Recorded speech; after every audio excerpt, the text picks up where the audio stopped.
Hello बच्चों, आज हम शुरू करते हैं हिंदी व्याकरण का पाठ 2। पाठ का नाम है वर्ण, विचार और उच्चारण। सर्वप्रथम यह जानते हैं कि वर्ण क्या है। वर्ण भाषा की सबसे छोटी इकाई है। मौखिक भाषा को व्यक्त करने के लिए इनका प्रयोग किया जाता है। इन ध्वनि चिन्हों के और टुकड़े नहीं किए जा सकते, लेकिन इन्हें जोड़कर शब्द बनाए जा सकते हैं। साधारण भाषा में हम इसको समझते हैं। हमारे मुख से जो आवाज़ निकलती है उसे ध्वनि कहते हैं। कोई भी आवाज़ हमारे मुख से जो निकलती है वो ध्वनि कहलाती है, या वह आवाज़ ध्वनि कहलाती है। इन ध्वनियों को लिखने के लिए जो चिन्ह बनाए गए हैं या निश्चित किए गए हैं वे वर्ण कहलाते हैं। साधारण रूप से हम यह भी जान सकते हैं कि वर्ण और अक्षर को एक ही माना जाता है। वर्ण या अक्षर भाषा की सबसे छोटी इकाई है, या इस बात को हम इस तरह से भी समझ सकते हैं कि बोलने और सुनने में जिसे ध्वनि कहते हैं, बोलने और सुनने में जो वर्ण आते हैं उसे ध्वनि कहते हैं, और लिखने और पढ़ने में जो वर्ण आते हैं वे वर्ण कहलाते हैं। इस प्रकार से मौखिक भाषा में प्रयुक्त ध्वनियों को जिन लेखन चिन्हों द्वारा प्रकट किया जाता है उन्हें वर्ण कहते हैं। इस प्रकार से इसकी परिभाषा को जानते हैं। वर्ण भाषा की उस मूल ध्वनि को कहते हैं जिसके और टुकड़े नहीं हो सकते। अब हम वर्ण को जानने के बाद वर्णमाला को समझते हैं। वर्णमाला क्या है? किसी भी भाषा में प्रयुक्त होने वाले वर्णों के क्रमबद्ध समूह को वर्णमाला कहते हैं, या ऐसे भी समझ सकते हैं वर्णों के सार्थक समूह को वर्णमाला कहते हैं। इस प्रकार से वर्णों का व्यवस्थित रूप ही वर्णमाला कहलाता है। हिंदी में वर्णमाला में उच्चारण के आधार पर वर्णों के 2 भेद किए गए हैं। उच्चारण की दृष्टि से वर्णों के 2 भागों में बांटा गया है। कौन कौन सा? पहला स्वर और दूसरा व्यंजन। अब हम जानते हैं स्वर के बारे में और व्यंजन के बारे में। स्वर किन्हें कहा जाता है और व्यंजन किसे कहा जाता है? आइए अब जानते हैं स्वर के बारे में। स्वर क्या है? स्वर जिन वर्णों का उच्चारण दूसरे वर्णों की सहायता के बिना होता है उन्हें स्वर कहते हैं। स्वर को बोलते समय हवा मुख से बिना रुकावट के बाहर आती है। हिंदी में स्वरों की संख्या 11 है। आइए अब साधारण भाषा में इसे हम कैसे कह सकते हैं। स्वरों का उच्चारण स्वतंत्र रूप में होता है। इनके उच्चारण में श्वास वायु मुख के किसी भी भाग से टकराए बिना सीधी बाहर निकलती है। इस प्रकार से स्वर हमारे मुख से निकली हुई वह ध्वनि है जो बिना रुकावट के बाहर आती है। हिंदी में स्वरों की संख्या 11 हैं। ये कौन कौन से हैं? स्वर अ, आ, ई, उ, री, ए, ओ, औ। इस प्रकार से ये 11 माने गए हैं। मात्रा केवल 10 होती है। मात्रा 10 क्यों होती है? आइए जानें। क्योंकि आ की कोई मात्रा नहीं होती है। और एक बात और हम समझ लें री के बारे में। री ध्वनि का केवल संस्कृत में प्रयोग किया जाता है। ये संस्कृत शब्द जैसे गृहकार्य आदि इसकी मात्रा नीचे की ओर लगती है। इस प्रकार से मात्रा केवल 10 होती है। आ की कोई भी मात्रा नहीं होती है। छोटे आ की कोई भी मात्रा नहीं होती है। आइए अब जानते हैं स्वर के भेद। स्वर के कितने भेद होते हैं? स्वर के 3 भेद होते हैं, ह्रस्व स्वर, दीर्घ स्वर, प्लुत स्वर।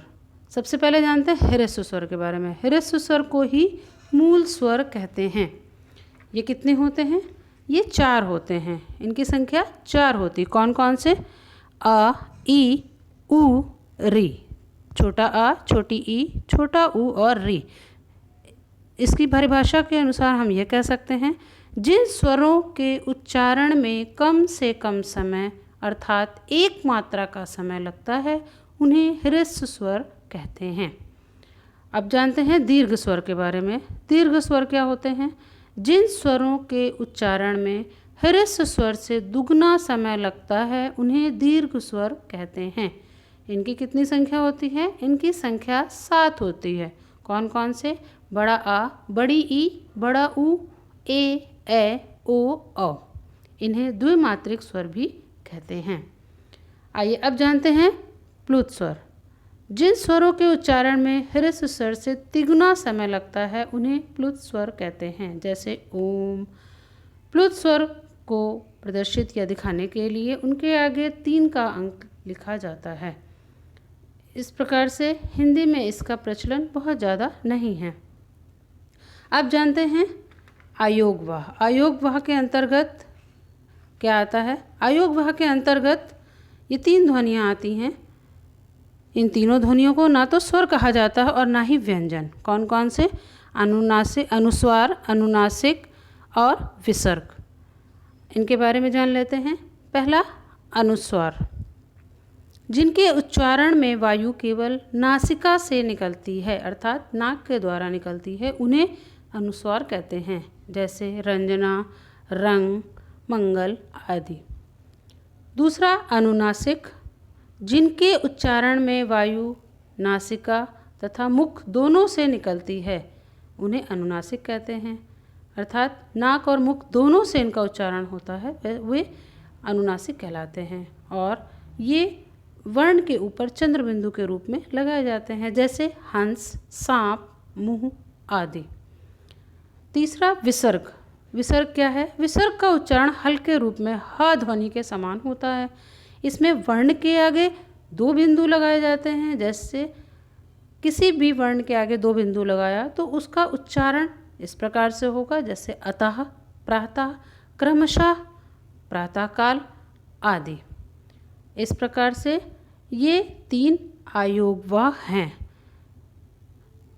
इन्हें आयोगवाह कहते हैं। आइए अब जानते हैं व्यंजन के बारे में। व्यंजन क्या है? व्यंजन को अंग्रेजी में, इंग्लिश में कॉन्सोनेंट्स भी कहते हैं। जिन ध्वनियों के उच्चारण में श्वास वायु मुख के भिन्न भागों से टकराकर बाहर निकलती है उन्हें व्यंजन कहते हैं। साधारण भाषा में हम यह भी कह सकते हैं, जिन वर्णों के स्पष्ट उच्चारण के लिए स्वरों की सहायता लेनी पड़ती है और उच्चारण करते समय हवा मुख से रुकती हुई बाहर निकलती है उन्हें व्यंजन कहते हैं। उच्चारण के आधार पर व्यंजन के 3 भेद होते हैं। कौन कौन से? आइए जानते हैं। पहला स्पर्श व्यंजन, अंतस्थ व्यंजन और ऊष्म व्यंजन। स्पर्श व्यंजन क्या है? आइए अब हम जानते हैं स्पर्श व्यंजन को। जिन स्पर्श का अर्थ होता है छूना। का से माँ तक के वर्ण स्पर्श व्यंजन कहलाते हैं। उच्चारण के समय जिह्वा या जीभ के द्वारा मुख के अलग अलग स्थानों को स्पर्श करने के कारण इन्हें स्पर्श व्यंजन कहा जाता है। प्रत्येक वर्ग में 5-5 व्यंजन होते हैं। इनके 5 वर्ग हैं और पाँचों में 5-5 व्यंजन होते हैं। इस प्रकार से ये स्पर्श व्यंजन हैं। अब हम जानते हैं अंतस्थ व्यंजन। अंतस्थ व्यंजन कौन से हैं? अंतस्थ का शाब्दिक अर्थ है बीच में स्थित होना। अंतस्थ का अर्थ है मध्य में स्थित होना। जिन व्यंजनों का उच्चारण करते समय जिह्वा मुख के विभिन्न भागों को पूरी तरह स्पर्श नहीं करती तथा मध्य में स्थित रहती है उन्हें अंतस्थ व्यंजन कहते हैं। ये 4 हैं। कौन कौन से?